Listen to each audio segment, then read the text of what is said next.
మరి inter state department SC Vijay Kumar గారు తెలియజేస్తారు. అందరికీ నమస్కారం. కృష్ణానది బేసిన్లో మైక్ దగ్గర పెట్టుకో. కృష్ణానది బేసిన్లో 4 రాష్ట్రాలు మహారాష్ట్ర, కర్ణాటక, తెలంగాణ మరియు ఆంధ్రప్రదేశ్ 4 రాష్ట్రాలు పరివాహక ప్రాంతంలో ఉన్నటువంటి పరివాహక రాష్ట్రాలు ఈ 4.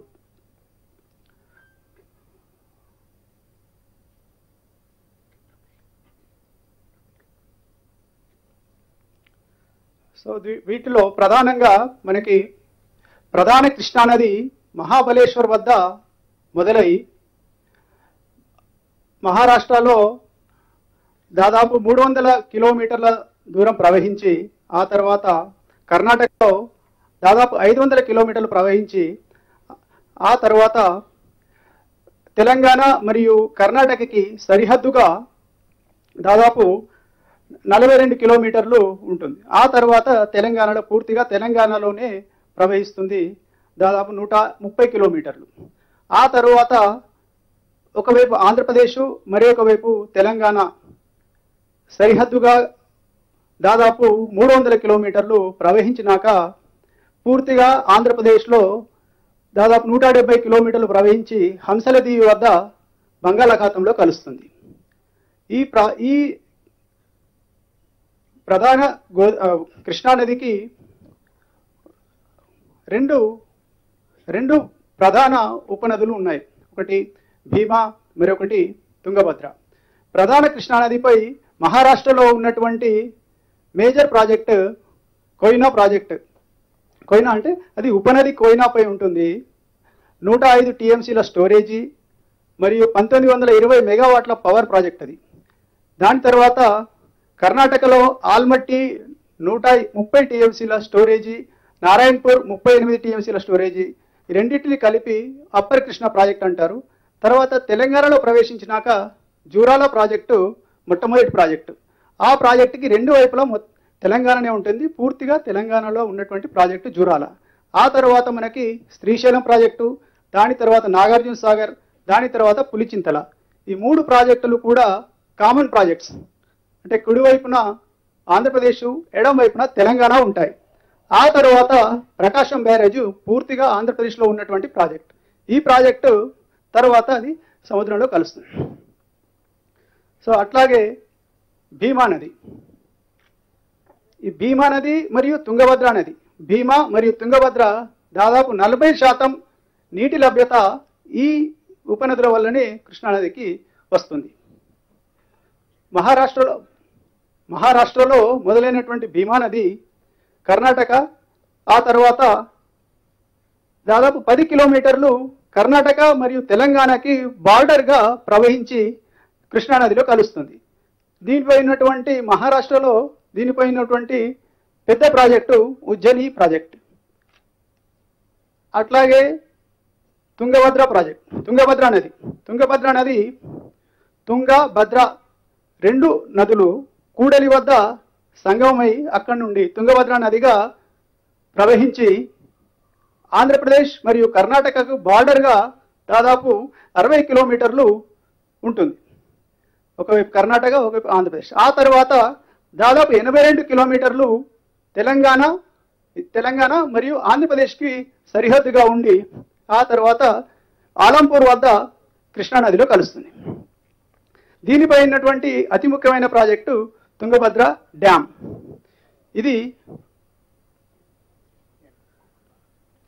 ఇదే విషయాన్ని దీంట్లో ముఖ్యంగా తెలంగాణ శ్రీశైలం వద్ద ఉన్న ప్రాజెక్ట్స్, అవుట్ సైడ్ బేసిన్ తరలిస్తున్నటువంటి ప్రాజెక్టుల గురించి గూగుల్ మ్యాప్ ద్వారా వివరిస్తాను.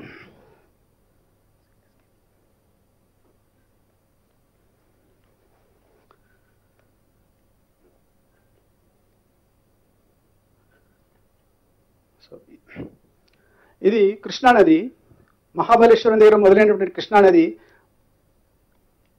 మహారాష్ట్రని దాటుకొని కర్ణాటకని దాటుకొని మనకి తెలంగాణలో ప్రవేశిస్తుంది. తెలంగాణలో మొట్టమొదటి ప్రాజెక్టు జూరాల. ఈ జూరాల యొక్క సబ్మర్జెన్స్ ఏరియా కొంత భాగం కర్ణాటకలో కూడా ఉంటుంది. దీని తర్వాత శ్రీశైలం ప్రాజెక్టు యాక్చువల్గా ప్రాజెక్టు ఇక్కడ ఉన్నప్పటికీ దాని యొక్క స్ప్రెడ్ ఏరియా చాలా దూరం ఉంటుంది. సో ఇక్కడ స్ప్రెడ్ ఏరియా ఏదైతే ఉందో ఇక్కడ నుండి మనకి రైట్ సైడ్ అంటే శ్రీశైలంకి right side Andhra Pradesh, left side Telangana ఉంటాయి. సో ఈ శ్రీశైలం రిజర్వాయర్ నుంచి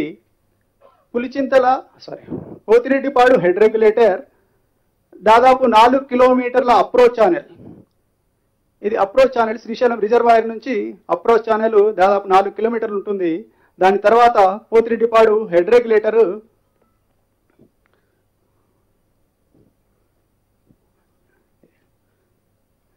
ఇది పోతిరెడ్డిపాడు హెడ్ రెగ్యులేటరు మొత్తం 14 గేట్లు ఉన్నటువంటి పోతిరెడ్డిపాడు హెడ్ రెగ్యులేటర్ ఇది.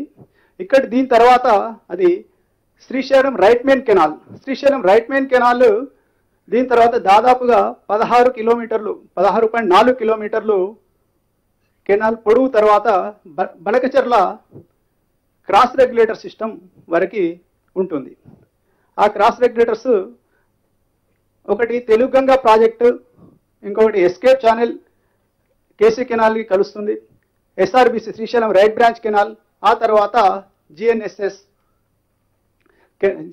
ప్రాజెక్టుకు సంబంధించినటువంటి రెగ్యులేటర్.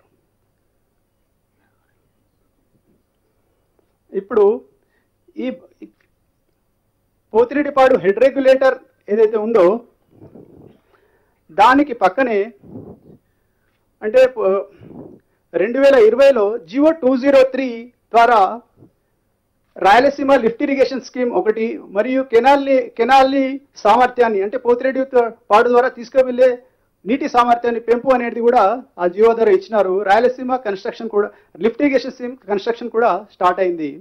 ఆ రాయలసీమ లిఫ్ట్ ఇరిగేషన్ స్కీమ్ కూడా అయితే పోతిరెడ్డిపాడుకి దానికి తేడా ఏంటంటే ఇది పోతిరెడ్డిపాడు 840 ఫీట్ల సీ లెవెల్ ఉంటే ఇది దాదాపు శ్రీశైలం రిజర్వాయర్లో లోతు నుంచి అట్టడుగు నుంచి 797 ఫీట్ల లెవెల్ నుంచి కూడా వాటర్ని తీసుకుంటుంది. దాని యొక్క అప్రోచ్ ఛానల్ ఇట్లా దాదాపు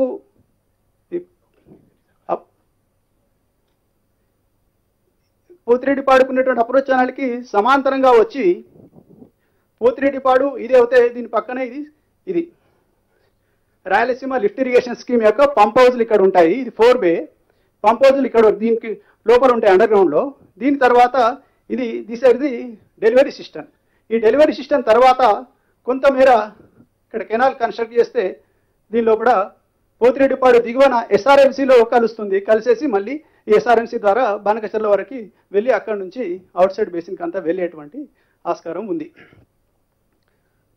సో ఇది కాకుండా విజయ్ కుమార్, రాయలసీమ లిఫ్ట్ ఎన్ని టీఎంసీల వాటర్ ఒకసారి చెప్పండి. 3 TMC పర్ డే. అది క్లారిటీగా చెప్పండి.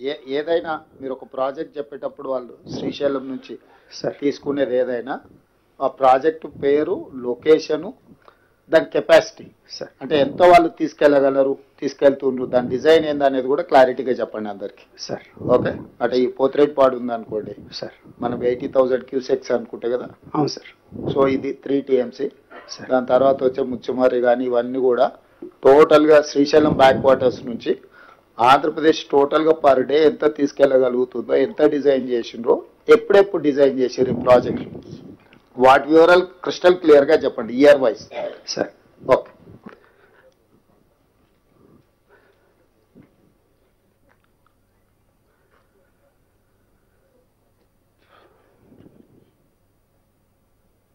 సో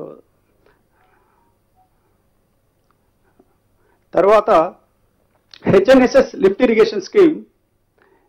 ఈ ప్రాజెక్ట్ కూడా శ్రీశైలం 4 షోర్ నుంచి రిజర్వాయర్ నుంచి అప్రోచ్ ఛానల్ ఉండేసి తర్వాత లిఫ్ట్ ఇరిగేషన్ స్కీమ్ ఉంటుంది ఇక్కడ. ఇది అంటే మొదట కన్స్ట్రక్షన్ చేసింది మల్యాల లిఫ్ట్ ఇరిగేషన్ స్కీమ్. అది కూడా అంటే హెచ్ఎన్ఎస్ఎస్ మొదట ఇక్కడ స్టార్ట్ అయింది, కన్స్ట్రక్షన్ కూడా ఇక్కడ స్టార్ట్ అయింది. ఇది శ్రీశైలం రిజర్వాయర్ నుంచి అప్రోచ్ ఛానల్ నుంచి దాదాపు 4 కిలోమీటర్ల అప్రోచ్ ఛానల్ నుంచి 833 ఫీట్ లెవెల్ నుంచి దీన్ని లిఫ్ట్ చేసే విధంగా పంపులు ఏర్పాటు చేసినారు. అయితే తర్వాత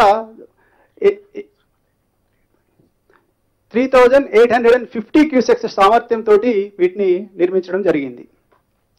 ఆ తర్వాత దీన్ని 798 ఫీట్ల నుంచి కూడా రిజర్వాయర్ నుంచి తీసుకోవాలి శ్రీశైలం రిజర్వాయర్ అన్న ఉద్దేశంతో ముచ్చుమరి దగ్గర మరొక పంప్ హౌస్ ని ఏర్పాటు చేసినారు. ఈ అప్రోచ్ అనేది రిజర్వాయర్ లో లోపల నుంచి ఉంటుంది. 790 అది కూడా ఇప్పుడు ఏదైతే రాయలసీమ లిఫ్ట్ ఇరిగేషన్ పెట్టినారో అదే సేమ్ లెవెల్లో కూడా 797 ఫీట్ నుంచి తీసుకునే విధంగా నిర్మించారు. ఆ ముచ్చుమరి లిఫ్ట్ ఇరిగేషన్ స్కీమ్ అట్లాగే దాని పక్క KC canal lift irrigation scheme కూడా ఒకటి. ఆ KC canal lift irrigation scheme నేరుగా వెళ్ళి కేసీ కెనాల్లో పడతాయి 1000 క్యూసెక్స్ కెపాసిటీ. ఇది 3850 క్యూసెక్స్ కెపాసిటీ ముచ్చుమరి ప్రాజెక్టు. ఈ ప్రాజెక్టు నుంచి ముచ్చుమరి అంటే ఇది హెచ్ఎన్ఎస్ఎస్ సంబంధించి అంటే రెండు ఉంటాయి. ఒకటి హెచ్ఎన్ఎస్ఎస్, ఇంకొకటి కేసీ కెనాల్ లిఫ్ట్. హెచ్ఎన్ఎస్ఎస్ కూడా 3850 ఉండింది. అది మళ్ళీ తీసుకెళ్లి హెచ్ఎన్ఎస్ఎస్ కెనాల్లో పడుతుంది. సో దాన్ని తర్వాత కాలం లోపల 6300 క్యూసెక్లుగా హెచ్ఎన్ఎస్ఎస్ ముచ్చుమరి లిఫ్ట్ ని అట్లాగే హెచ్ఎన్ఎస్ఎస్ మలయాళ లిఫ్ట్ ని కూడా పెంచడం జరిగింది. సో వీటికి సంబంధించి ట్యాబులర్ ఫామ్ లోపల తర్వాత వాటి విస్తారంగా చెప్తాను. సో అట్లాగే ఈ హెచ్ఎన్ఎస్ఎస్ కేసీ కెనాల్ లిఫ్ట్ ఇవి కాకుండా శ్రీశైలం రిజర్వాయర్ నుంచి ఉన్నటువంటి మరొక ప్రాజెక్టు ఇది శ్రీశైలం ప్రాజెక్ట్ ఇక్కడ ఉంటే ఇక్కడ టనెల్ ద్వారా తీసుకున్నటువంటి మరొక ప్రాజెక్టు వెలిగొండ ప్రాజెక్టు. ఇది 1 TMC పర్ డే తీసుకోగలిగినటువంటి సామర్థ్యంతో ఆల్రెడీ కన్స్ట్రక్షన్ దాదాపు పూర్తి కావస్తున్నది. సో ఇవి ముఖ్యంగా శ్రీశైలం నుంచి ఉన్నటువంటి ప్రాజెక్ట్స్. స్కీమాటిక్ డయాగ్రామ్లో కొంత స్పష్టంగా ఉండే విధంగా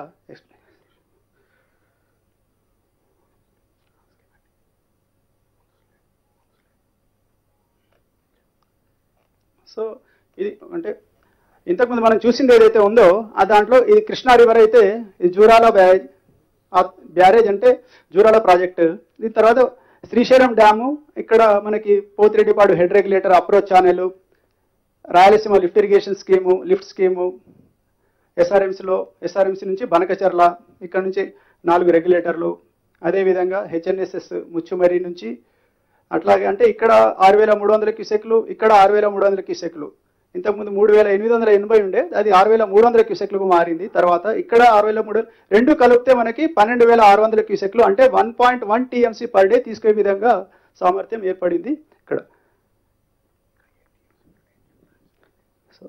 Rayalaseema lift irrigation scheme 3 TMC per day అయితే ఎస్ఆర్ఎంసీ యొక్క కెపాసిటీ ఇప్పుడు 8 TMC పర్ డే పోతిరెడ్డిపాడు దగ్గర అది ఎన్హాన్స్మెంట్ చేయాలని చెప్పేసి ఆ జీవో 203/2020లోనే ఇచ్చి ఉన్నారు. సో కృష్ణానది పరివాహక ప్రాంతం యొక్క ప్రత్యేక రూపురేఖల గురించి కొంత. ఈ బేసిన్ దాదాపు త్రిభుజాకారంలో ఉంటుంది. విజయ్ కుమార్, ఇవన్నీ కలిపి ఎన్ని టీఎంసీలు అయినాయి? ఇవన్నీ శ్రీశైలం బ్యాక్ వాటర్స్ లో ఇప్పుడు ఆంధ్రప్రదేశ్ ప్రభుత్వం తీసుకోబోయేది 1.1 3 TMC ప్లస్ 8 TMC, అంతేనా sir? You put that slide. Total గా ఎన్ని తీసుకుంటున్నారు లైన్ అర్థం కావడానికి. ఇక్కడ అంటే తర్వాత టేబుల్ పెట్టినాం సార్. టేబుల్ ఉంది sir. Okay, 9.6 TMC per day తీసుకునే విధంగా టోటల్ మీద సార్. శ్రీశైలం నుంచి, అదే శ్రీశైలం బ్యాక్ వాటర్స్ నుంచి. శ్రీశైలం బ్యాక్ వాటర్స్ కింద పోయేటి నాగార్జున సాగర్, కృష్ణా డెల్టాకు పోయేది వేరే సార్. ఆల్మోస్ట్ ప్రతిరోజు ఒక 10 TMCలు తీసుకెళ్లడానికి అన్ని రకాల ప్రాజెక్టులు కన్సీవ్ అయినాయి సార్ బిఫోర్ 2020 సార్. అంతే కదా సార్? 20 సంవత్సరానికంటే ముందే ఇవన్నీ దారిలో పడ్డాయి, టెండర్లు కానీ ప్రాజెక్టులు కానీ అన్ని సార్. ఓకే.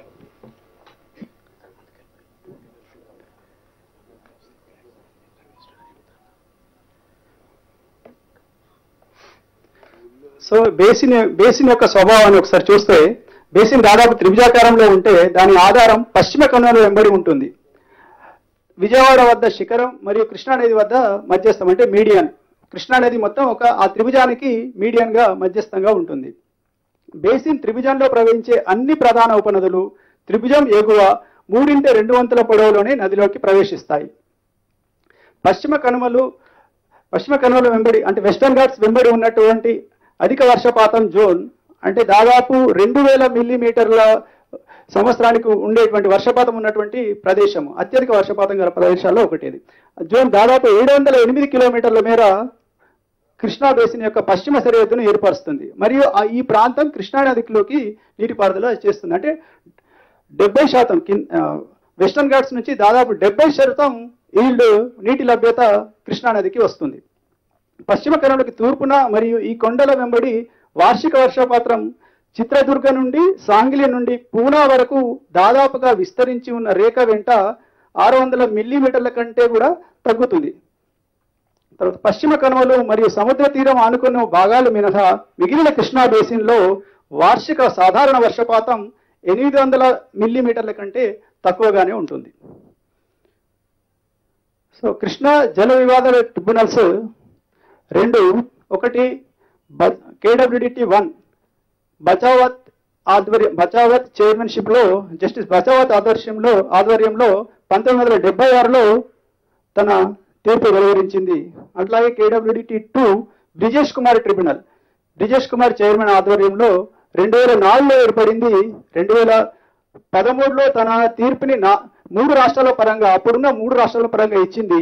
తర్వాత తెలంగాణ రాష్ట్ర ఆవిర్భావం తర్వాత తెలంగాణ ఆంధ్రప్రదేశ్ మధ్యలో వాటి విభజన గురించి తిరిగి అదే ట్రిబ్యునల్ని పొడిగించడం జరిగింది. ఆ ట్రిబ్యునల్ ఇప్పుడు ఇంకా మనుగడలో ఉంది. మనం ఇప్పుడు దాని ముందే మన యొక్క వాదనలు వినిపిస్తున్నాం.